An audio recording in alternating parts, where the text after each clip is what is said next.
Good morning, Dennis Weiss, Eagle Communications. Welcome to our town, and you can tell by the view on your television right now, we're not in any town. We're out here in the Smoky Hill, beautiful rolling hills out here at Rolling Hills Zoo with Bob Jenkins, zoo director. And you've got a couple of buddies back here for us to look at in the camera, Oh yeah, Bob. yeah. Those are our two girls, and our newest addition from about a year and a half ago, Jojo.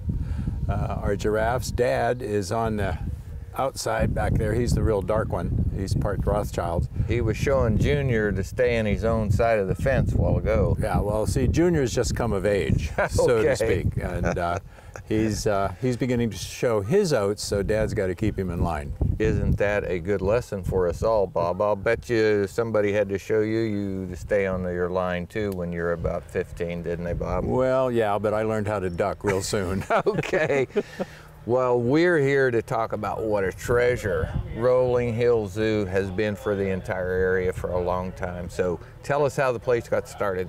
Well, it got started, it was kind of a dream.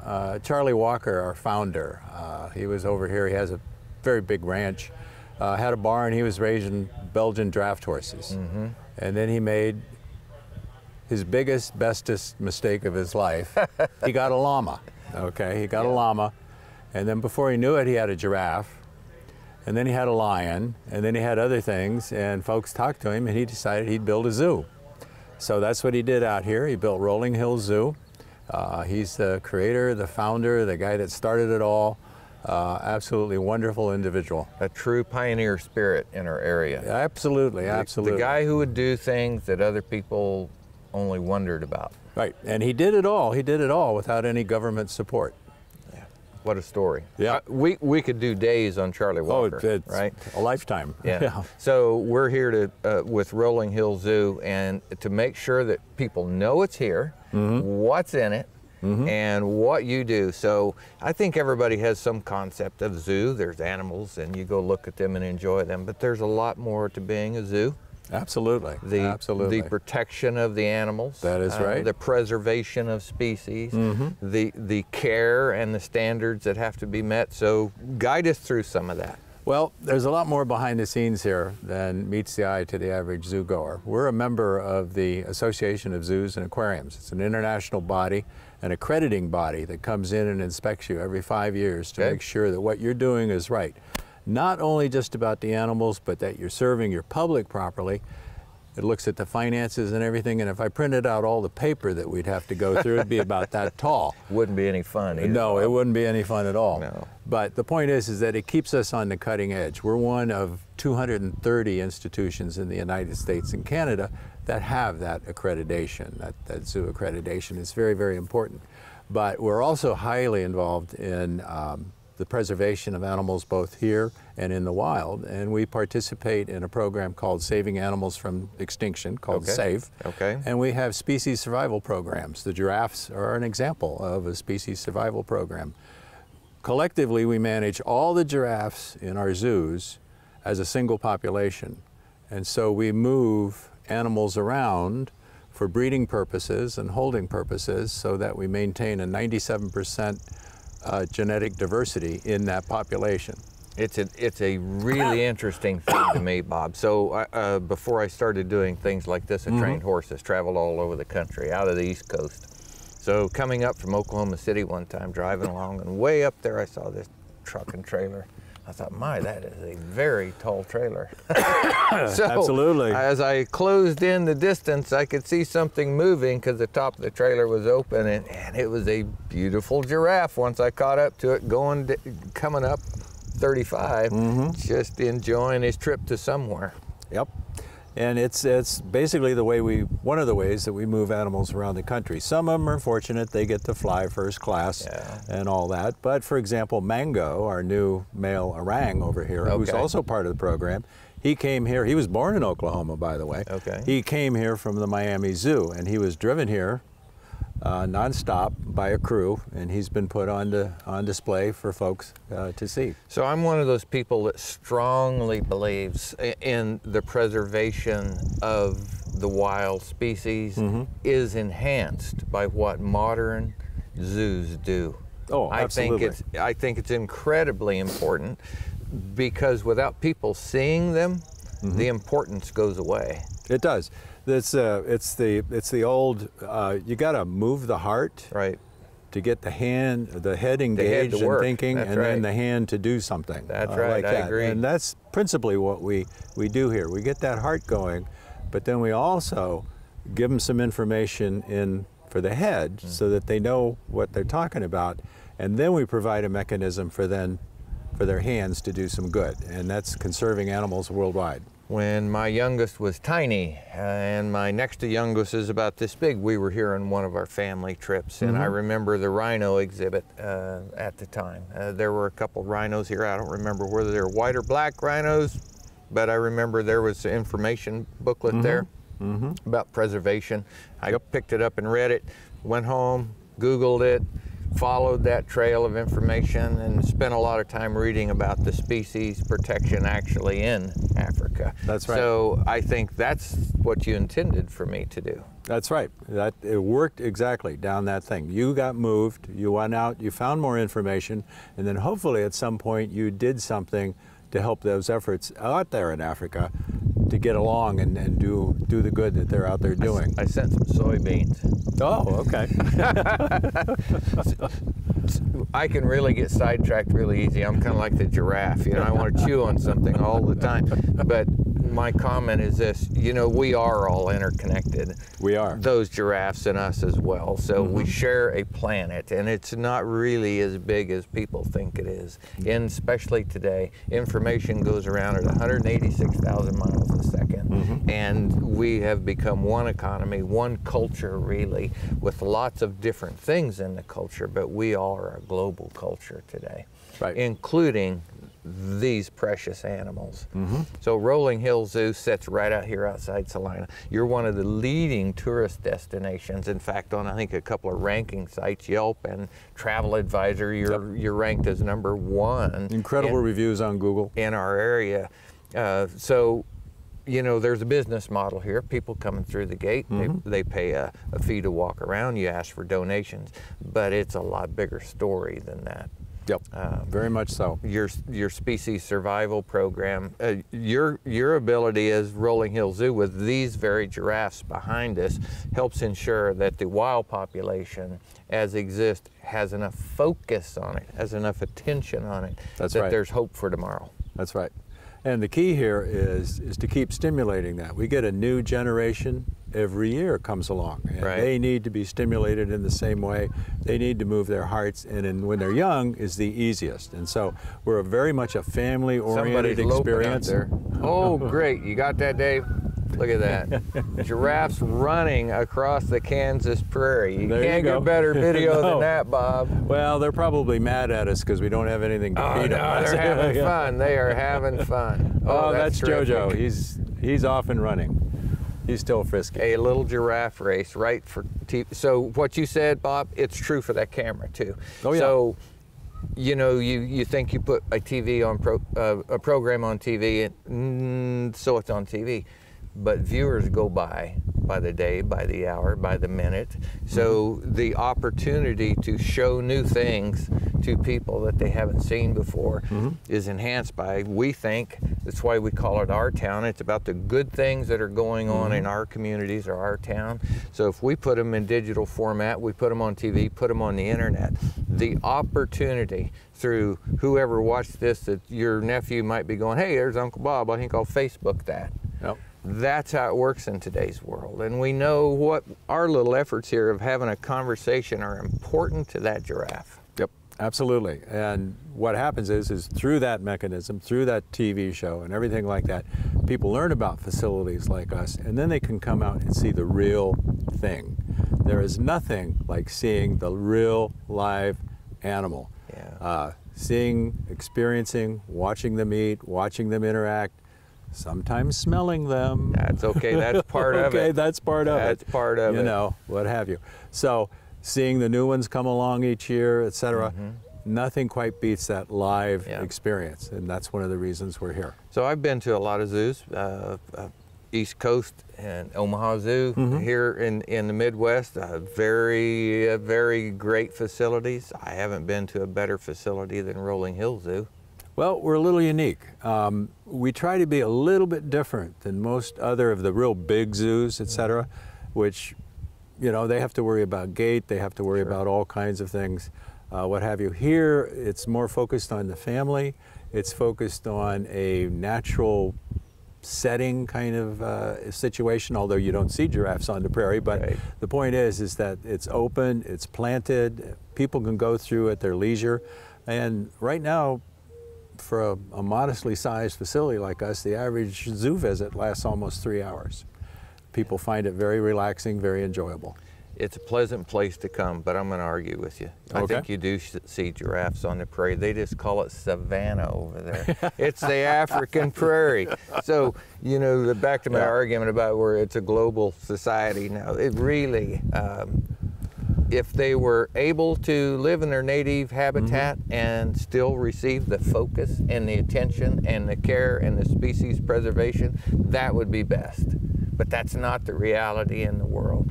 There are species that's such threatened that domestic breeding is the only way of ensuring that species survival. Not everything, but there are things, and that number of species is getting bigger, not smaller, that need protection. Right, absolutely. And the key there is to get people in here, show them the animal, show them what's going on, because not everybody can go to the savannah in Africa. I mean, think what it'd be like if all 350 million Americans went to Africa in 1 year. I mean, the place would just be absolutely devastated. Well, so this way you can experience the wild without going there. I would like if 1 year all 350 Americans could make it to Africa. It would probably change for the better our perspective of what we could do to help our neighbor. Don't you think, Bob? Well, that's very possible. That's very possible. But I would worry about all 350 times two hiking boots tracking through the savannah. I would as well. Yeah. So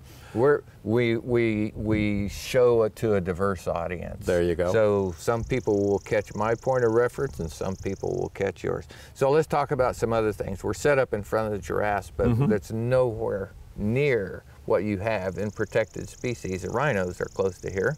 No, we participate, like I mentioned, the species survival programs. We participate in 33 of those. Okay. That includes the white rhinos, the Indian rhino, lions, tigers, Amur leopards, cougar, snow leopards, orangutans, chimpanzees, and a whole bunch of reptiles as well. So you lost an old friend recently here. We did. And his name, Frank?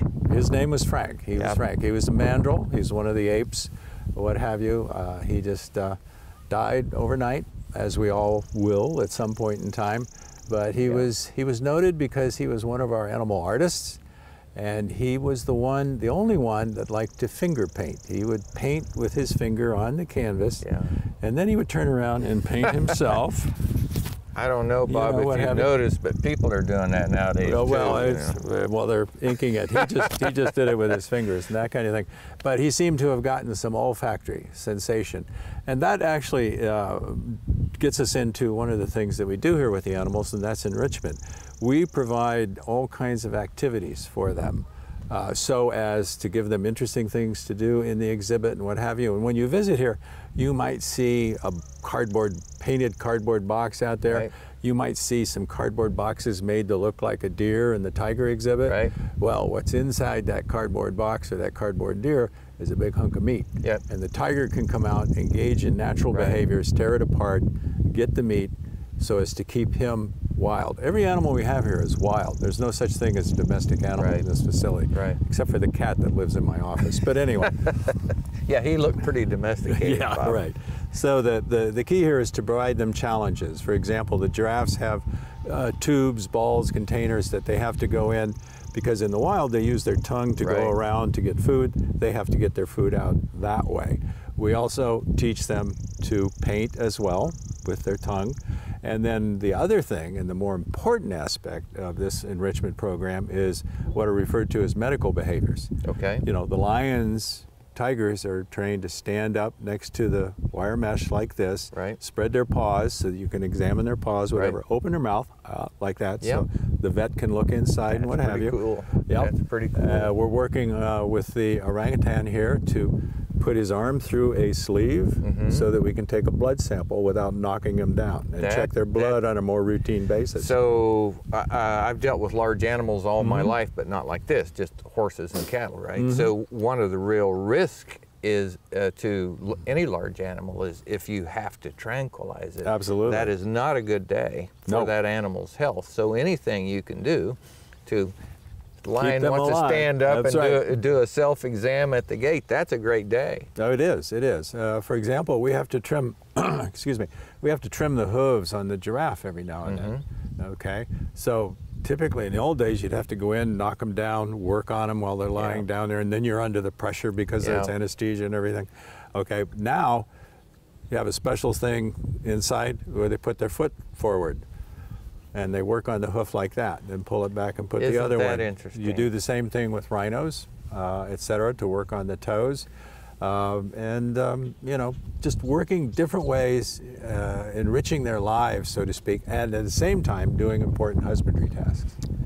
Fun fact that we had on camera, it shows improvement in animal care. So Kansas, one of the first animals that was sent to space and recovered was a Kansas monkey from Independence, Kansas, and she made the trip just fine. But they needed to remove the sensory mechanisms from her, the biometric sensors, and they anesthetized her, and she had a bad reaction to the anesthetic and died.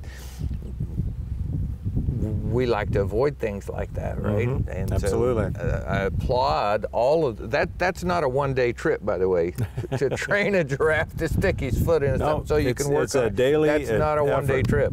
Every day you have to go through it. And if you don't routinely do it on a daily, certainly a weekly basis, then you lose the behavior. So it's something that goes on all the time. And you have to stick in little tricks, little changes. Otherwise, animals, like humans, can get very routinized, what have you, and then you do something a little different, and then they go, whoa, like that. Apart. So you got to keep things. Well, you've told me something in this interview that I'm amazed by. So, that's it. The extra work that you go in to make sure you can examine animals without having to anesthetize them. That is so cool. So, but there's a lot of things that somebody else hasn't seen, and then we're going to run out of time if I don't talk about it. I had the pleasure of having a business meeting in your museum conference area one time. Very good. And along with the conference room came a trip tickets to go through the museum. I was simply astounded, didn't know it was here, was amazed when I saw it. Yeah. I think we need to tell that story. Well, one of the things that Charlie recognized early on when he was setting the zoo up, the facilities that we have here for the animals, it was easy to get them at this time and to set it up. But he recognized he would not be able to show everything that he wanted to show from the animal kingdom. And so what he did is he went out and found collections of taxidermied animals, brought them all here under permit, and created the Wildlife Museum. And for me and many, many others, it's one of the best taxonomic displays in the world, because it's just not a stuffed lion standing there like that. It's groups of lions interacting the way lions would. It's zebras, zebras, rhinos, etc. It's amazing. I think that it's something that on a rainy day that you could spend your 3 hours right in that building and still be amazed with wild animals and get the same benefits you can out here on a sunny day like today. Well, it's what's really amazing about it, and what really works, is the fact that even in January, February, when we've got a foot of snow on the ground, people come to the zoo to go through the museum and to see the museum, because that's indoors. So I know you have a real focus on education as well, so I'm going to try to segue into that as well, because both of those things, what we just talked about, it's easy to see out here. Many people don't know, but I've had a chance to see what's in the museum. But when you focus that on education, you're changing outcomes of the next generation. so vital to the preservation model. Yeah, so and tell us about that. And that's precisely what the education program does, is we focus on the younger generations as they're coming up, and we work to maintain or to create in them a sense of a zoo life so that they come out here repeatedly over time, and you get to reinforce and reinforce and reinforce the things that they learned before, as well as learning new things. And so we do that through a variety of programs. We have on-site walkabouts that the teacher can lead. Okay. We do in-classroom experiences that our education staff does. We have a Zoo to You program where we actually take some live animals and a bunch of artifacts and go out to a facility, a library or a school or whatever, and take the zoo's message and the conservation message out there as well. And this fall, we're going to be expanding that reach, that Zoo to Do program, by going out further into northwestern Kansas. Really? Through a generous grant. From? I don't know if we've announced it yet. But we're expanding that program. If it's Northwest greatly. Kansas, I could probably announce it for you and be right. But we'll leave that to another program. Okay. I think that as we have to be closing in on 5 minutes left or something like that. But you know, if there's a reoccurring theme, I want people to pick up from this filming here, is that Charlie Walker did this for a reason. And you are continuing, Bob Jenkins, the manager, director here, is continuing Charlie Walker's vision. That's right. And it's more than just a zoo. This is a mission that Charlie was on, and we're still honored at Rolling Hills Zoo. Well, it's unfortunate to say we will always be on that mission, at least for a very long time, certainly the rest of my lifetime, et cetera. And that is the preservation of the natural world. And you do that through iconic species like the giraffe. So you work to save the giraffe, you save everything around the giraffe that it needs in order to survive. Right. And he was so enamored of animals, he was so enamored of the magic and the power that they have, et cetera, that's why he created this facility. And that's the main focus. And that's I guess, I don't know, I'm almost at a loss for words because I'm very honored to have been given the opportunity to continue that legacy. I would be the same in your chair. I think it really is an honor. I think we were blessed with Charlie Walker as a resident of our area, and such a leader who demonstrated through doing what he believed, how he believed the world should work. Yeah, he did. So that's giving back to others. And Charlie had the vision, the focus, and the resources, and he shared all of that. And Rolling Hills is the most accessible piece of Charlie Walker's vision that we can all, the public, can come enjoy anytime we want to. Yeah, it's we were very, very fortunate because it's part and parcel to everything he did, but he really focused it here and brought it to fruition. So what are you going to do that nobody knows about as some new thing that only you have conceived in your mind that you want to broaden out and do? Well, if I told you that right now, I'd have to feed you to the tigers. That's but anyway, all right. No. They need to eat. We're in the process. We're coming up on our 20th anniversary. Okay. What have you. So you can probably put 2 and 2 together, what next year is going to be all about, that kind of thing. That's good. Et cetera. That's good. You don't have to tell everybody everything to get them hungry. No, that's the way it works here. But coming up, we have our Art Gone Wild program that'll take place this fall. Boy, I'm glad you brought that up. So we've got 2 minutes left in this thing, and I've talked to your marketing director a little bit at Art's Gone Wild, and that's something that's unique. That's right here. It's the arts program. It's that community of people, but it's here at Rolling Hills Zoo, and it's focused on your same mission. It's very cool. Well, it actually comes from our enrichment program, where we have something like 30 animal artists who do work like that as part of their enrichment. So we focus on them for a day, and we allow artists to come out and work in the zoo at the same time in a kind of plein air, open air situation. And then that art is put on exhibit later in the year and for everybody to see. Well, we're going to tell people a lot more about Rolling Hills Zoo as time goes by, Bob, but boy, we filled up 25 minutes with fun today. I so appreciate the chance to meet you, talk to you here in front of the giraffes, and I know people are going to be certainly be enriched by what you've shown them today. Good. All right? That's the point. We'll do it again. Thank you. Absolutely. All right. Dennis Weiss, Eagle Communications, want to see you come to Rolling Hills Zoo and take advantage of everything Charlie Walker left us That's right. here in Central Kansas.